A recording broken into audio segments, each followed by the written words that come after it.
ರಾಜಕೀಯದಿಂದ ರಾಜಕೀಯಕ್ಕಾಗಿ ರಾಜಕೀಯಕ್ಕೋಸ್ಕರ ಆಗಿದೆ ಅನ್ನೋದು ಸುಳ್ಳೇನಲ್ಲ. ಕಿತ್ತಾಟಗಳೇ ಜಾಸ್ತಿ ಅದು ಅಂತ ಕಾಣಿಸುತ್ತೆ. ಜನರ ಮನಸ್ಸುಗಳಲ್ಲಿ ಒಂದು ದ್ವೇಷದ ಬಿತ್ತನೆ ಅಂತೂ ಆಗಿದೆ. ನಮ್ಮ ಸಮುದಾಯದಲ್ಲಿನ ಒಗ್ಗಟ್ಟನ್ನೇ ಪ್ರಶ್ನೆ ಮಾಡುವಾಗೋಯ್ತು. ಇದಕ್ಕೊಂಥರ ಕಾರಣನೂ ನಾವೇ ಅನ್ಸುತ್ತೆ. ರಾಜ್ಯ ಸರ್ಕಾರಕ್ಕಿಂತ ಕೇಂದ್ರ ಸರ್ಕಾರ ಮಾಡೋ ಜಾತಿ ಗಣತಿಗೆ ಬಹಳ ತೂಕ ಇರುತ್ತೆ. ಎಲ್ರಿಗೂ ನಮಸ್ಕಾರ. ಈ ಜಾತಿ ಗಣತಿಯಿಂದ ಆಗೋ ಉಪಯೋಗಗಳೇನು, ಇನ್ನೂ ಯಾವ್ಯಾವ ವಿಚಾರಗಳ ಬಗ್ಗೆ ಎಲ್ಲ ನಾವು ಯೋಚನೆ ಮಾಡಬೇಕು, ನಮ್ಮ ಸಮುದಾಯದ ಏಳಿಗೆಗೆ ಈ ಜಾತಿ ಗಣತಿ ಎಷ್ಟು ಇಂಪಾರ್ಟೆಂಟು, ನಮ್ಮ ಕೊಡುಗೆ ಇದರಲ್ಲಿ ಏನಿರಬೇಕು ಅನ್ನೋ ವಿಚಾರಕ್ಕಿಂತ ಕಿತ್ತಾಟಗಳೇ ಜಾಸ್ತಿ ಅದು ಅಂತ ಕಾಣಿಸುತ್ತೆ. ಇಲ್ಲಿ ಬಹಳ ಮುಖ್ಯವಾದ ವಿಷಯ ಏನಂತ ಅಂದರೆ, ಜಾತಿ ಗಣತಿ ಹೇಗೆಲ್ಲ ನಮ್ಮನ್ನು ಅಫೆಕ್ಟ್ ಮಾಡುತ್ತೆ ಅನ್ನೋದು. ಅದರಲ್ಲಿ ಒಂದನ್ನು ನಾವು ನೋಡೇ ಬಿಟ್ವಿ. ಬರೀ ಜಾತಿ ಗಣತಿ ಮಾಡಬೇಕು ಅನ್ನೋ ಒಂದು ನಿರ್ಧಾರ ನಮ್ಮ ಸಮುದಾಯದಲ್ಲಿನ ಒಗ್ಗಟ್ಟನ್ನೇ ಪ್ರಶ್ನೆ ಮಾಡುವಾಗೋಯ್ತು. ಇಷ್ಟು ವರ್ಷ ಇಲ್ಲದೆ ಇರೋ ಜಗಳಗಳು, ಇಷ್ಟು ವರ್ಷ ಇಲ್ಲದೆ ಇರೋ ಭಿನ್ನಾಭಿಪ್ರಾಯಗಳು ಎಲ್ಲ ಒಂದೇ ಸತಿ ಎದ್ವು. ತಕ್ಕ ಮಟ್ಟಿಗೆ ಸದ್ಯಕ್ಕೆ ಎಲ್ಲ ಹತೋಟಿಯಲ್ಲಿದೆ ಅಂತ ಆದ್ರೂ ಜನರ ಮನಸ್ಸುಗಳಲ್ಲಿ ಒಂದು ದ್ವೇಷದ ಬಿತ್ತನೆ ಅಂತೂ ಆಗಿದೆ. ಇದರ ಅವಶ್ಯಕತೆ ಇತ್ತಾ? ಎಲ್ಲರ ಧರ್ಮ ಹೇಳೋದೊಂದೇ, ಧರ್ಮ ರಕ್ಷಣೆಗಾಗಿ ಯುದ್ಧ ಮಾಡಿ ಅಂತ. ಆದರೆ ಒಂಥರ ಧರ್ಮದ ಒಳಗಡೆನೇ ಯುದ್ಧಗಳಾಗೋಯ್ತು. ಇದಕ್ಕೊಂಥರ ಕಾರಣನೂ ನಾವೇ ಅನಿಸುತ್ತೆ.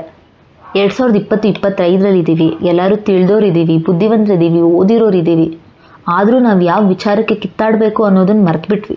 ಭಾರತ ವೈವಿಧ್ಯತೆಯಲ್ಲಿ ಏಕತೆಯನ್ನು ಕಂಡುಕೊಂಡಿರುವಂಥ ದೇಶ. ಬಹುಭಾಷೆ, ವಿಭಿನ್ನ ಆಚಾರ ವಿಚಾರಗಳು, ವಿಭಿನ್ನ ಸಂಸ್ಕೃತಿ, ಆದರೂ ನಾವೆಲ್ಲ ಒಗ್ಗಟ್ಟಿಂದ ಇದ್ವಿ. ಆದರೆ ಒಂದು ಜಾತಿ ಗಣತಿ ವಿಚಾರ ಕಿತ್ತಾಡುವಾಗ ಮಾಡಿಬಿಡ್ತು. ಇಷ್ಟು ವರ್ಷಗಳ ಕಾಲ ಹಿರಿಯರು, ಗುರುಗಳು ಹೇಳಿದ್ದನ್ನೆಲ್ಲ ಪಾಲಿಸ್ತಾ ಬಂದಿರೋವಂಥ ಸಮುದಾಯಗಳು ನಮ್ಮವು. ಆದರೆ ಈ ಸಲ ಏನಾಯಿತು? ಇಲ್ಲಿ ಗಮನಿಸಬೇಕಾಗಿರೋ ವಿಚಾರ ಏನಂದರೆ, ನಮ್ಮ ಸರ್ಕಾರ ಅನ್ನೋದು ಜನರಿಂದ ಜನರಿಗಾಗಿ ಜನರಿಗೋಸ್ಕರ ಇರಬೇಕಾಗಿತ್ತು. ಆದರೆ ಈಗ ಎಲ್ಲವೂ ರಾಜಕೀಯಮಯ. ರಾಜಕೀಯದಿಂದ ರಾಜಕೀಯಕ್ಕಾಗಿ ರಾಜಕೀಯಕ್ಕೋಸ್ಕರ ಆಗಿದೆ ಅನ್ನೋದು ಸುಳ್ಳೇನಲ್ಲ. ನೋಡಿ, ಜಾತಿ ಗಣತಿ ಅನ್ನೋದು ಮಾಡೋದೇನಕ್ಕೆ? ಸಾಮಾಜಿಕವಾಗಿ ಯಾವ ಯಾವ ಜನಾಂಗ, ಯಾವ ಯಾವ ಸಮುದಾಯ ಶೈಕ್ಷಣಿಕವಾಗಿ, ಉದ್ಯೋಗದ ವಿಚಾರದಲ್ಲಿ, ಆದಾಯದ ವಿಚಾರದಲ್ಲಿ ಎಷ್ಟು ಹಿಂದುಳಿದಿದೆ ಅಂತ ಲೆಕ್ಕ ಹಾಕೋದಕ್ಕೆ, ಅದ್ರ ಬೇಸಿಸ್ ಮೇಲೆ ಸರಿಯಾದ ಕಲ್ಯಾಣ ಯೋಜನೆಗಳನ್ನ ತರೋದಕ್ಕೆ. ಎಷ್ಟೋ ಸಮುದಾಯಗಳ ಸರಿಯಾದ ಸ್ಥಿತಿಗತಿಗಳ ಲೆಕ್ಕ ಇಲ್ಲದೆ ಅವುಗಳಿಗೆ ಸಿಗಬೇಕಾಗಿರೋವಂಥ ಸಮರ್ಪಕ ಹಕ್ಕುಗಳಿಂದ ವಂಚನೆಗೊಂಡಿದ್ದಾರೆ. ಅವುಗಳಿಗೆ ನೆರವಾಗೋದಕ್ಕೆ ಈ ಜಾತಿ ಗಣತಿ ಬಹಳ ಮುಖ್ಯ. ಅದ್ರ ಜೊತೆಗೆ ಕಾನೂನುಬದ್ಧವಾಗಿ ನವೀಕರಿಸೋದು ಕೂಡ ಬಹಳ ಮುಖ್ಯ ಆಗುತ್ತೆ. ಆದರೆ ಇದೆಲ್ಲದಕ್ಕಿಂತ ಬಹಳ important, last but not the least ಅನ್ನೋ ಥರ ಇರೋದೇ ರಾಜಕೀಯ ಪ್ರತಿನಿಧಿತ್ವ. ನಾನು ಆಗಲೇ ಹೇಳಿದಾಗೆ ರಾಜಕೀಯನೇ ಎಲ್ಲ ಆಗೋಗ್ಬಿಟ್ಟಿದೆ. ಜನಸಂಖ್ಯೆ ಈ ಅಂಕಿಅಂಶ ರಾಜಕೀಯದ ಮೇಲೆ ಬಹಳನೇ ಪ್ರಭಾವ ಬೀರುತ್ತೆ. ನಾವು ಹಾಗೆ ಇದ್ದೀವಿ. ತಮಾಷೆ ಅನಿಸುತ್ತೆ. ನಾವು ಯಾರಿಗೆ ವೋಟ್ ಮಾಡ್ತಾ ಇದ್ದೀವಿ ಅನ್ನೋದಕ್ಕಿಂತ ನಮ್ಮ ಸಮುದಾಯದವ್ರಿಗೆ ವೋಟ್ ಮಾಡೋಣ ಅನ್ನೋದೇ ನಮ್ಮ ಪ್ರಿಯಾರಿಟಿ ಆಗಿರುತ್ತೆ. ನಮ್ಮವ್ರಿಗೆ ಸಪೋರ್ಟ್ ಮಾಡೋಣ ಅನ್ನೋದು ತಪ್ಪೇನಲ್ಲ, ಆದರೆ ಅದು ರಾಜಕೀಯಕ್ಕೆ ದಾಳವಾಗಿರೋದು ಎಷ್ಟು ಮಟ್ಟಿಗೆ ಸರಿ?